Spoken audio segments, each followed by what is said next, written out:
May 2002. In a remote area 100 miles outside of Moscow, an investigative team from Kosmopoisk, a group that studies UFO sightings, searches for signs of UFO activity.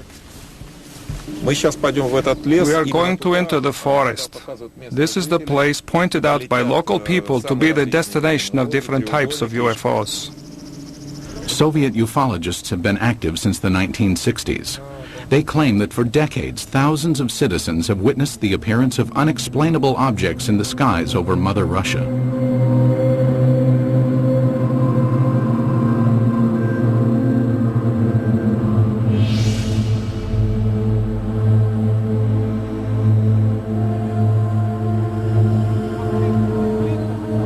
Today, ufologists in Russia work in the open and report their findings freely.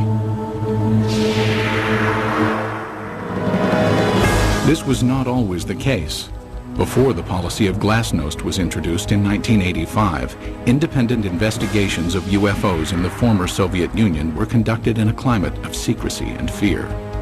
At times, official government policy denied the existence of UFOs and any UFO activity, and prohibited anyone from reporting otherwise.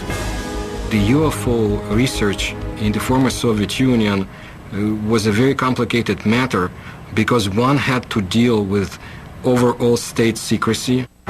Meanwhile, the Soviet government was involved in covert UFO investigations of its own. We know that the Russian government studied this secretly for a period of 40 years. We know that they took it very seriously. We also know that there have been various attempts, including more recent ones, to put a spin on this to say, there's nothing to it. That's a bunch of baloney. The results of the Soviets' most far-reaching secret UFO study became public in the year 2000. The inquiry started in 1978 and took 13 years to complete. The investigative team consisted of top scientists and military experts, and was completely clandestine. Certainly, this collaboration between the Academy of Sciences and the Ministry of Defense was not paraded. I mean, formally, these studies were closed. Classified organizations took part in these studies. This research should have a secret character. Colonel Boris Sokolov was the coordinator of the investigation. Shortly after the fall of the Soviet Union, he met with American investigative journalist George Knapp.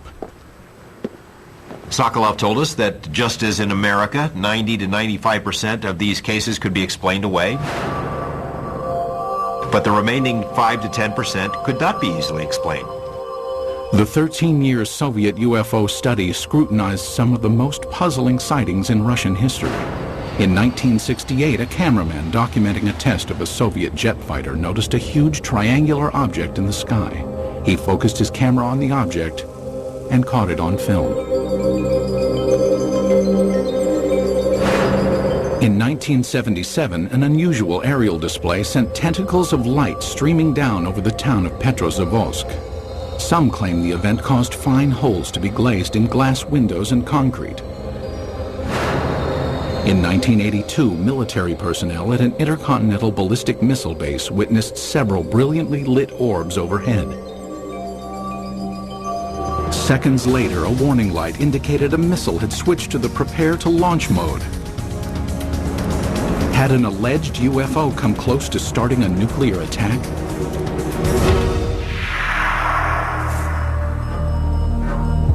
UFO sightings over Russia are not limited to the recent past. Reports of peculiar-looking airborne objects date back centuries. However, no formal investigations were undertaken until the early 20th century, when an event of epic proportions demanded analysis. Tunguska, July 30th, 1908. In a remote area of Siberia, the morning calm was rocked by an explosion. The powerful blast was heard 1,000 miles away.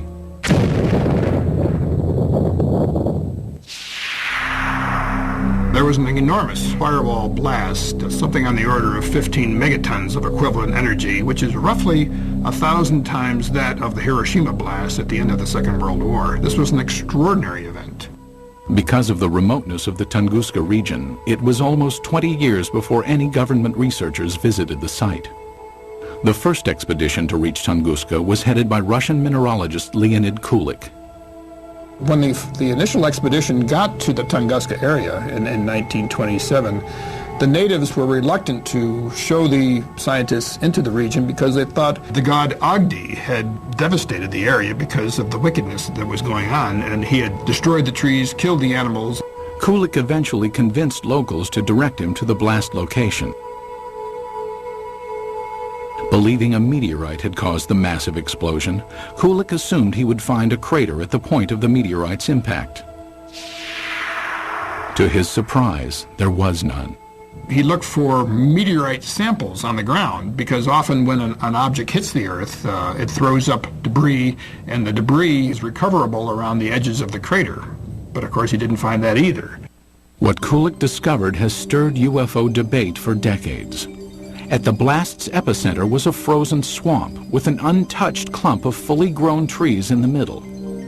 Circled around the grove, 10 million dead trees lay in a symmetrical ring, seemingly mowed down by a cosmic scythe. So here we have an enormous blast site with no crater, no fragments or meteorites around the rim of the crater, and this radial pattern of burnt trees knocked down for some 20 miles in all directions.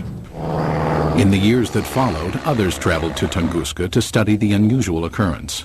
There might have been fruits obtained by labors of another expedition sent by the head of the Soviet secret police in the late 1940s. But all we know is that such expedition existed. We do not know what has happened to the items and the information it collected.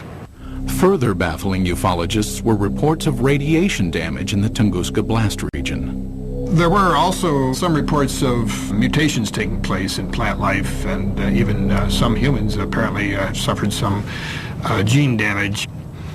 In 1947, Russian Army Colonel Alexander Kazantsev developed a remarkable theory based on information about the devastating consequences of America's atomic bomb attacks on Japan. He was listening to the report about the nuclear bombardment. The announcer gave a very long and very detailed description of how and in which direction trees, houses had fallen, and so on, how everything was hit. He realized that what had happened in Hiroshima, exactly the same happened at Tunguska, only nearly half a century ago. Kazantsev hypothesized that the nuclear-like devastation seen at Tunguska must have been caused by the crash of a nuclear-powered alien spacecraft. But the scientific community rebuffs the UFO theory. Scientists claim the Tunguska explosion was caused by a rare but explainable natural event. They believe an asteroid dropped to just 3 miles above the Earth's surface and then exploded. As the object came in, it was being decelerated and squeezed by atmospheric forces. It blew up with the force of a hydrogen bomb. The shock wave smashed down the forest, knocking trees away from the blast and resulting in a pattern away from ground zero. But how would an asteroid explosion explain the reports of radiation damage in the Tunguska area? Scientists say it can be attributed to the sheer magnitude of the explosion. As we mentioned before, the blast itself was 1,000 times greater than the Hiroshima blast at the end of World War II. The blast would have generated a series of very high-speed charged particles and would have been the cause of some of the mutations in the gene structures of plants and animals. But to this day, scientific explanations do not satisfy many ufologists. I have been several times to the place where the Tunguska body fell. I intentionally call it body, not meteorite. I mean, the catastrophe of an asteroid, of a comet, or of any other natural body cannot lead to such consequences.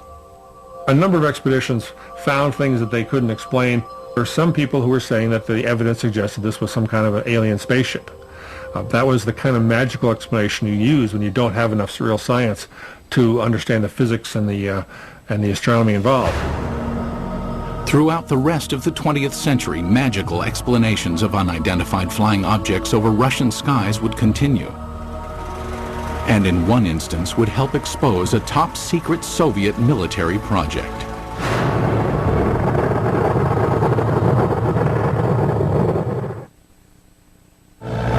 It was 1948. World War II was over, but the Cold War was just beginning. Soviet leader Joseph Stalin had initiated the Berlin blockade and directed his scientists to develop a nuclear weapon to rival that of the United States. It was during this period that some claim Stalin grew concerned about UFOs. It is said his interest stemmed from reports of a 1947 UFO incident in Roswell, New Mexico. New Mexico in 1947 would have been a hotbed of Soviet espionage because we had all kinds of stuff there. The 509th Bomber Wing, the only atomic bomber wing group. Purportedly, Stalin ordered Sergei Korolev, the founder of the Russian space program, to analyze information about the supposed Roswell crash and report his findings. Mr. Korolev came up with an answer. Yes, UFOs exist. No, they present no immediate threat. And after evaluating the information, all that the Russians had acquired on Roswell and on UFOs, Korolev concluded UFOs are real. They appear to be intelligently controlled. That's what he told Stalin, and Stalin in turn said, that's what my other people have concluded as well. While concrete proof of the conversation does not exist, several Soviet scientific agencies did begin investigating UFOs in the ensuing years. Stalin, after getting this information about Roswell and UFOs in general, did the same thing basically that the American government had been doing. He condemns UFOs in public and then conducts secret tests behind the scenes. He had all sorts of high-level scientists who would research the problem for him and then report to military officials, all behind the scenes. Also hidden from public view were UFO reports culled from Soviet Air Force pilots. Between the mid-1950s and mid-1960s, pilots reported approximately 15,000 UFO sightings. It is very difficult to find a pilot who has been flying for many years and has never seen a UFO. Most of these sightings can be easily explained. In an era of superpower distrust, flights of American spy planes and spy balloons were common over Soviet skies. But investigative journalist George Knapp, who has viewed portions of the Soviet UFO files, found some of the pilot sightings perplexing. There were 40 instances where Russian warplanes were sent after UFOs. This is not temperature inversion, this is not a weather balloon, this is not swamp gas, these are craft floating around in the airspace of Russia, and they sent warplanes to go chase them. While pilots continued to report strange objects in the sky, none could offer tangible evidence to support their claims. But in 1968, over the skies of Riga, Latvia, an alleged UFO sighting was caught on film. As a Soviet propaganda film crew documented a test flight of a fighter interceptor jet, the pilot noticed an unusual object high in the sky.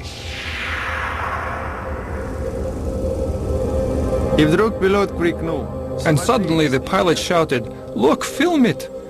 We looked and saw a triangle at a tremendous height. Fighter planes scrambled to investigate, but the object quickly disappeared behind a cloud and was never seen again. It was later estimated that the craft was hovering approximately 7 miles above the ground. The film was sent to the Kremlin, where it remained locked from public view for years. They really took it seriously. I say seriously because the film was taken away. It was declared completely secret. Outsiders have only recently seen the confiscated film. While some maintain the film is conclusive evidence of a UFO, skeptics argue the vehicle was most likely a French-made high-altitude research balloon. As secrecy enveloped all government discussions of UFO issues, an underground army of Soviet ufologists began to form in the USSR. They kept their studies concealed. The Russians who studied UFOs in this period report that they had a very serious feeling of threat from the Soviet government, that they were doing something which the Soviet government disapproved of. The leader of civilian UFO research was Felix Ziegel, the man considered the father of Soviet ufology. Felix Ziegel was a Soviet scientist. He was a doctor of mathematics and astronomy at the Moscow Aviation Institute. He made it his job to find out why are the strange objects or in the skies of his country. Siegel challenged the Soviet system by conducting paranormal lectures, organizing independent UFO investigations, and urging Soviet citizens to report any and all sightings. His efforts were not without risk. We cannot say, of course, that people would be put in jail for it, but still Siegel suffered. He was harassed both in his place of work, at the Institute of Aviation, and he was harassed by the state government authorities. Siegel and his investigators spread information about UFO sightings through an underground press network. Samizdat, private publications used to disseminate information, were strictly forbidden by the Kremlin. In his time, brochures were printed in a samizdat way. They were collections of observations and letters, typed in 5 to 10 copies. All materials were typed with the use of carbon paper.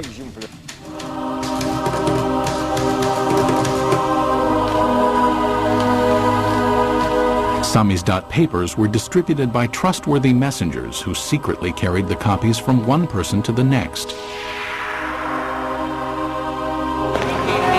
UFO information circulated in this covert manner until 1967, when suddenly it seemed as if ufologists were given a reprieve from government censure. Today it appears this respite was a smokescreen, part of an intricate government deception.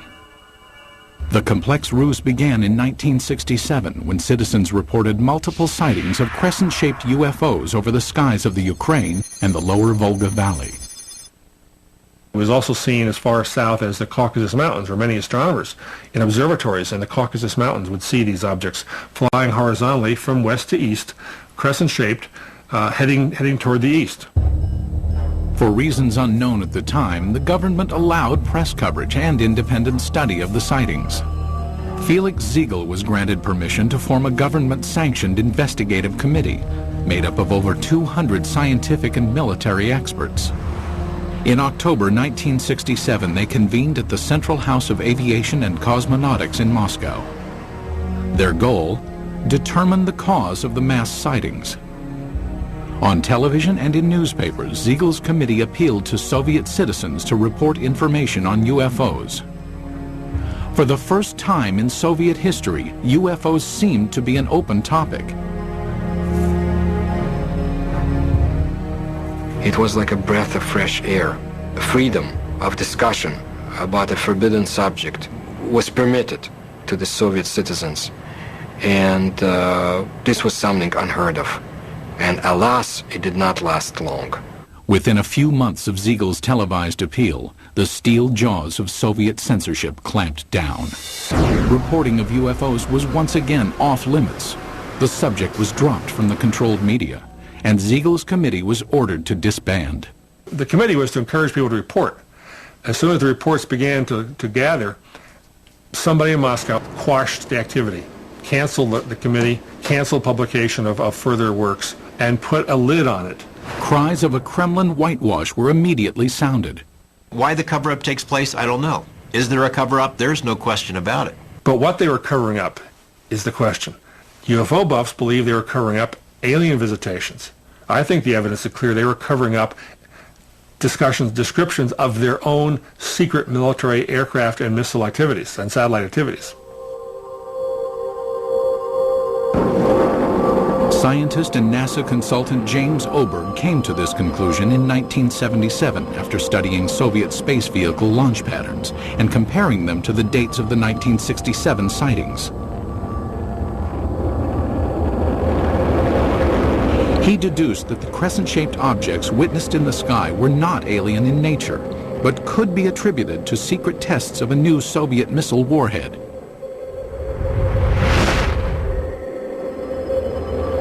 People in the area saw the rockets, especially at night, saw the streamers, the contrails in the sky, even heard the rockets. They were told by the government that there was nothing there, that it was not anything ours. It became a UFO phenomena. Later dubbed by the Pentagon as a fractional orbital bombardment system, the Soviets had good reason to keep the tests secret. It was designed to sneak under our radar as a first strike weapon. It was one of these scary things that you only build it if you mean to make a sneak attack. It was also illegal to have such a weapon because in 1967, the U.S. and Russia and other countries signed a treaty forbidding the placing of nuclear weapons into orbit. But why, after crushing public dissemination of UFO information for years, did the government briefly loosen its restrictions in 1967? It appears now to have been a deliberate ploy to fool its citizens and the international community about the true nature of the sightings. The Soviet government did not want the public to understand what was going on. They didn't want the Americans to know, for example, what was going on. It was a useful camouflage. It diverted people's attention. Because it was a UFO, Western journalists would laugh rather than investigate it. The cover-up by the Soviet government is in letting people think they're flying saucers. The strategy backfired when the extensive UFO data collected by Felix Ziegel's committee was published in magazines.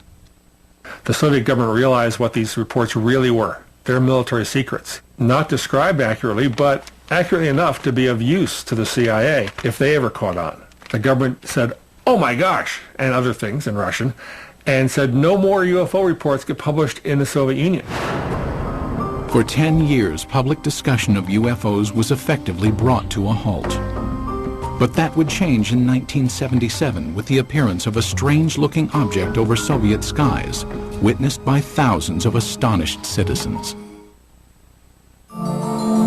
September 20th, 1977. As dawn approached in the small Russian port city of Petrozavodsk, a spectacular aerial display lit up the skies. The incident would become one of the most studied UFO sightings in Soviet history. The phenomenon of Petrozavodsk is one of the greatest abnormal phenomena on the territory of our country. At approximately 4 o'clock in the morning, civilians and military personnel reported seeing huge star-like apparitions shooting in the sky. As it flew up in the sky, it appeared to come over the city and then head off toward the horizon. People who were out in the streets of the town saw this blazing jellyfish streaming tentacles down from the saucer-shaped bright core. The impressive display lasted approximately 10 minutes. Witnesses claimed that a host of strange occurrences on the ground accompanied the sighting. They reported all sorts of phenomena. They smelled ozone, computers were crashing, drivers lost control of their vehicles and went into ditches. Perhaps the phenomenon most difficult to explain was the appearance of finely glazed holes in glass windows and rocks around the city. There is no explanation for this fact, but the connection is direct by the time parameters. There had been no holes before the event, and then they appeared. Witnessed by thousands, the aerial display above Petrozavodsk was impossible to refute. While the sighting remained a mystery to Soviet citizens, NASA consultant James Oberg quickly discovered its origins. Because of my connection with the space program and my knowledge of satellites and rockets, I was able to find out within a matter of hours. There was a rocket launching that morning from a secret space center north of Moscow at precisely the time people were seeing this UFO. The jellyfish-like display was triggered by the launch of the Cosmos 955 spy satellite. As the rocket engine contrails were backlit by the rising morning sun, it produced the tentacle effect observed by witnesses. So this what they call basically the smoking gun of Soviet ufology. They call it a Medusa or jellyfish UFO because it was streamers of light coming down from the streamers in the rocket engines of the rocket, as it turned out. As with previous mass sightings, the government had ample reason to keep the truth hidden from Soviet citizens. The satellite was launched from a secret military space center called Plesetsk, one of several undisclosed missile bases scattered throughout the Soviet Union. Most ufologists accept the satellite launch as the cause of the aerial display. But many argue it does not fully clarify the mystery. How shall we explain the appearance of some beams that burnt the glass? When the pieces of the glass were analyzed at the Institute of Metrology in Moscow, they concluded that these holes resulted from badly glazed window glass. That is, a purely technical defect took place. I do not believe that the launch of a secret military satellite would explain the holes that were made in the glass. My personal opinion, no, this was not man-made technology that's responsible for such effects. There were some reports of holes being drilled into glass window panes and in paving stones. I saw those reports. I can't explain it. And all these sorts of additional phenomena, these additional reports, are typical of what happens when people see a very sudden, shocking sight in the sky and look around them for corroborative evidence. Most of the time, it's irrelevant, independent, and sometimes even imaginary. While the mysterious holes might never be fully explained, the Petrozavodsk incident had much deeper consequences inside the walls of the Kremlin. The upshot of this incident was the decision of the Soviet government to create a secret program to study UFOs. In the weeks following the Petrozavodsk sighting, the Soviet Academy of Sciences received inquiries from several European nations concerned about the nature of the event. In response, the Academy of Sciences requested permission from the Kremlin to initiate a top-secret investigation of anomalous occurrences. Although aware the majority of these events were not paranormal in nature, the scientists admitted in their request that they could not provide a scientific basis for all UFO sightings. The Academy of Sciences can neither ignore or explain the paranormal phenomena similar to that observed in September 1977 in Petrozavodsk. The program was organized to show that we did not know the answers to these questions and would be studying it on the scientific level. That was the way the official scientific program for studying abnormal phenomena and extraterrestrial flying objects started its work in the Soviet Union. In 1978, the investigation that later became known as Institute 22 was formally started. The study lasted 13 years and was completely concealed from public view. But why did the Soviet government spend time and money to investigate a phenomenon it already knew the origins of? There's really no surprise that the Soviet military, even if they understood the nature of most of these reports, would still investigate them. The Soviets traditionally spied on themselves as severely as they spied on the West. If they already knew that these are missile tests, why do they have to have a nationwide study behind the scenes? I mean, it's not like the results of the study were ever going to be published anywhere. It was a secret. So it makes no sense. While the rationale for the beginnings of the study is still debated, there is no doubt the scope of the investigation was far-reaching. The Institute 22 inquiry was conducted jointly between the Soviet Academy of Sciences and the Ministry of Defense. It was very useful for the Academy of Sciences to collaborate and to carry out studies together with the Ministry of Defense, because naturally it was much easier for the Ministry of Defense to get the information we had no access to. The armed forces were ordered to study what, if any, influence possible UFOs might have on the proper functioning of technical military equipment. In addition, hundreds of thousands of sailors, soldiers, and pilots were recruited to watch for and report on UFOs. No one was told why the reports were being taken.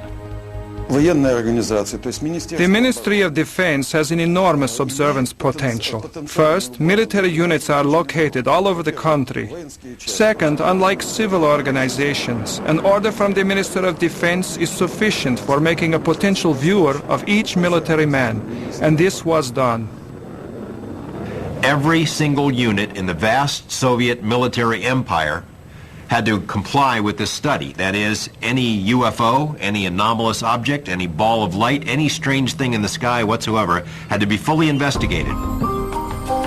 Scientists were directed to investigate the physical nature of alleged paranormal phenomena. The data collected by the military and scientists was analyzed in a lab located in a nondescript building in a suburb of Moscow.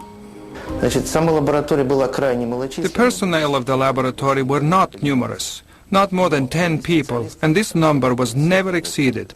But the specialists from almost all the scientific areas worked there, from a physician to specialists in radioelectronics, meteorology, and astrogeophysics. Practically all the specialists were represented there. It was done in order to study all possible aspects of UFOs.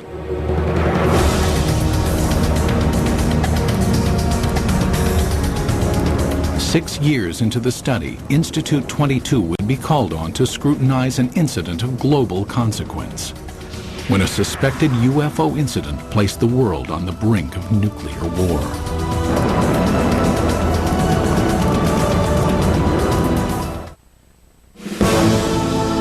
The early 1980s were a time of tense relations between the Soviet Union and the West. The era of détente had ended, and the Russian landscape was studded with intercontinental ballistic missile silos. Each contained nuclear weapons aimed westward. It was at one of these silos that a reported UFO incident caused a nuclear scare. Today, this ICBM silo in the Ukraine is deserted, dismantled in compliance with a nuclear arms reduction treaty between the US and USSR.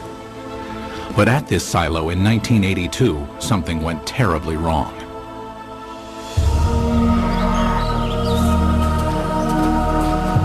It started at approximately 6 p.m. when soldiers and villagers in the nearby town of Bielo-Korovichi witnessed a strange object in the dusk sky.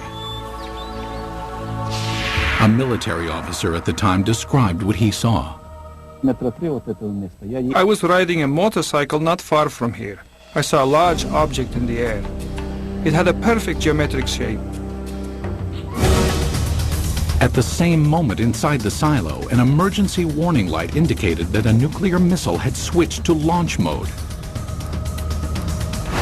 The most telling testimony comes from the communications officer who said that somehow something entered the correct code.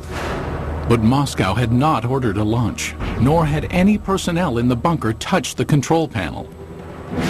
For 15 agonizing seconds, technicians frantically scrambled to stop the launch. Then, without explanation, the launch sequence was aborted. They were ready for launch. The UFO, poof, goes away. Poof, the command control module goes back to normal. Had a UFO somehow interfered with the launch controls of a nuclear missile?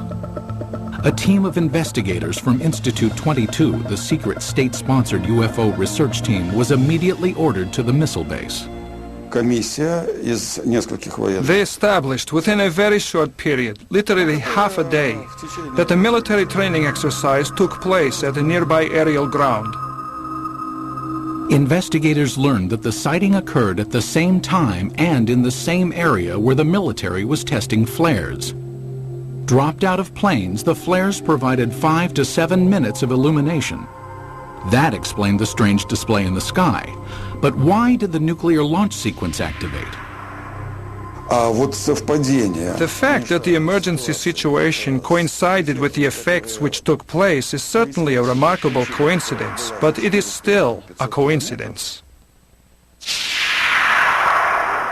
The ICBM control equipment was systematically taken apart and rebuilt, but no defects were found. It's not just an electrical malfunction. Something entered the correct launch codes. That just doesn't happen every day.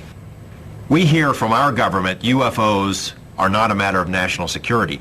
The Russian government has been telling its people the same thing. They're trying to confuse us.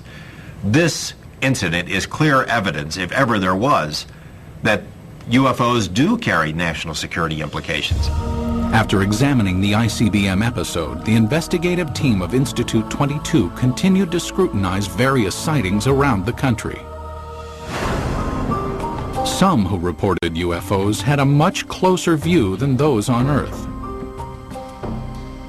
Cosmonauts. The first man in space, Yuri Gagarin, is quoted in the Thread 3 documents as saying, "I can tell you that UFOs are real, and if you allow me, I'll tell you a lot more." The second man in space, cosmonaut Titov, said that there were 7 UFOs dancing around his space capsule during his brief flight into space. However, even to this day, most cosmonauts are reluctant to speak about any unusual phenomenon they witnessed in space. There's a ridicule factor, there's a laughter curtain, there are career consequences from reporting a UFO and taking it seriously. But in this rare interview obtained by the History Channel, 2 cosmonauts spoke of unusual objects they encountered in space. Many cosmonauts have seen phenomena which are far beyond the experiences of Earthmen. For 10 years, I never spoke of such things. Former Commander Vladimir Kovalyonik of the Salyut 6 space station revealed that on May 5, 1981, he observed an unrecognizable illuminated entity outside the porthole of his craft. The object had an elliptical shape and flew with us. It only flew straight, but then a kind of explosion happened. It produced a golden light, very beautiful to watch. A second explosion followed, and two spheres appeared. As we entered the darkness of Earth's shadow, I could no longer see them.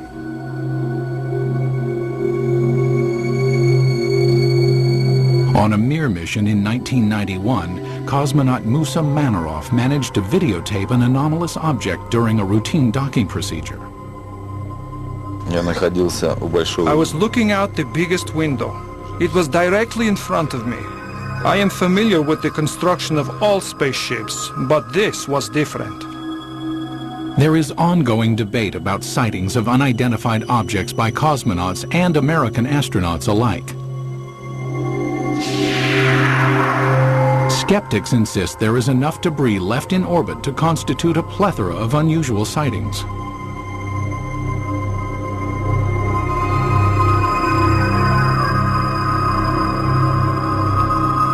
As cosmonauts traveled amidst the stars, the 1990s saw major changes take place on Soviet soil. When the walls of communism crumbled, American UFO investigator George Knapp ventured to Russia, hoping to discover just what secrets the Soviets had been hiding about alien encounters. What he found was startling. Beginning in the mid-1980s, the leaders of the United States and the Soviet Union conducted several summits aimed at reducing both nuclear arms and tensions between the two superpowers. Shortly after one such meeting, President Ronald Reagan revealed he and Mikhail Gorbachev had discussed the topic of alien encounters. I couldn't help but say to him, just think how easy his task and mine might be in these meetings that we held if suddenly there was a threat to this world from some other species, from another planet, outside in the universe. We'd forget all the little local differences that we have between our countries. Reagan made 5 different public statements, including one to the United Nations, that, well, boy, wouldn't it be something if UFOs were suddenly a threat to us and we'd all get together? And so Gorbachev kind of responded, yeah, it sure would. You know, we would get together. Lo and behold, we did get together. You know, the wall came tumbling down, perestroika, glasnost. With the collapse of the Soviet Union came a new era of openness in Russia. Thousands of miles away in Las Vegas, Nevada, investigative journalist George Knapp, who had studied many American UFO incidents, realized the time was perfect to explore Russian reports. 3 years ago, we had succeeded in obtaining several hundred pages of secret Russian UFO documents and photos. Other Western journalists followed. Today, it's a new ballgame. The lid has been dropped on government UFO files, although there is still plenty of information to be found. It occurred to me, now may be the time to go ahead and try to find out what the Russians know about UFOs.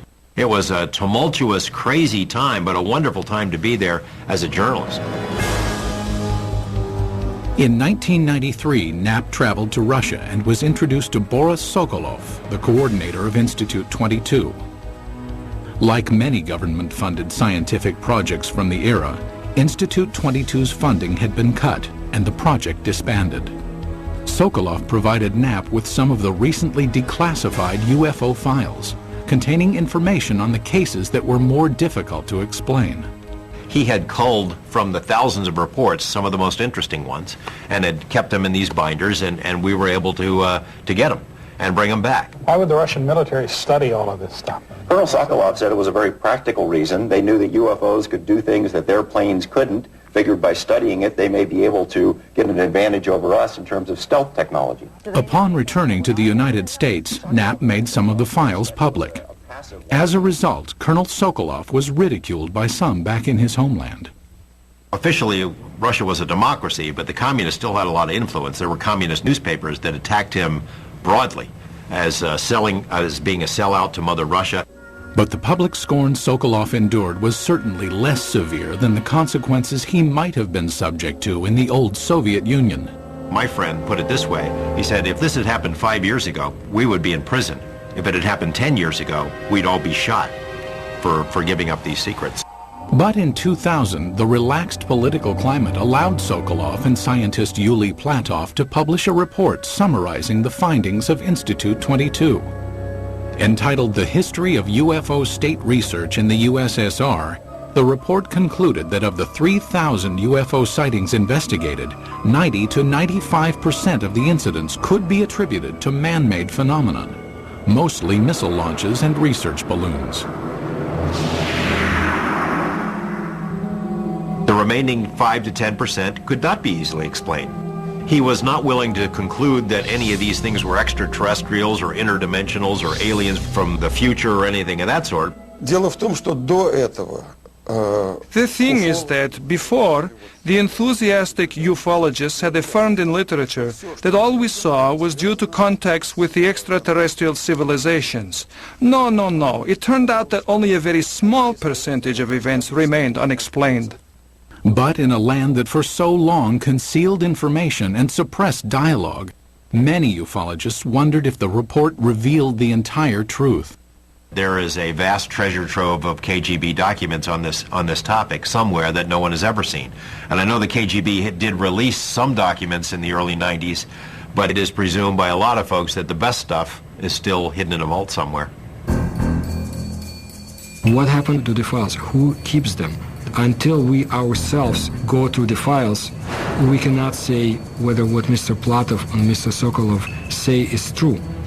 It will probably never be known exactly how many Soviet UFO files remain classified, or what they contain. Most in the scientific community doubt any smoking guns exist in the unseen files. People in Russia still have a very powerful sense of gossip and rumors, because under Soviet days, so many things were illegal to talk about, illegal to know. So they replaced the reality with a very rich mythology. UFOs became part of that mythology in Russia, and it's still a very powerful theme over there. But many UFO enthusiasts remain suspicious, believing that the proof of alien encounters exists and is still being hidden.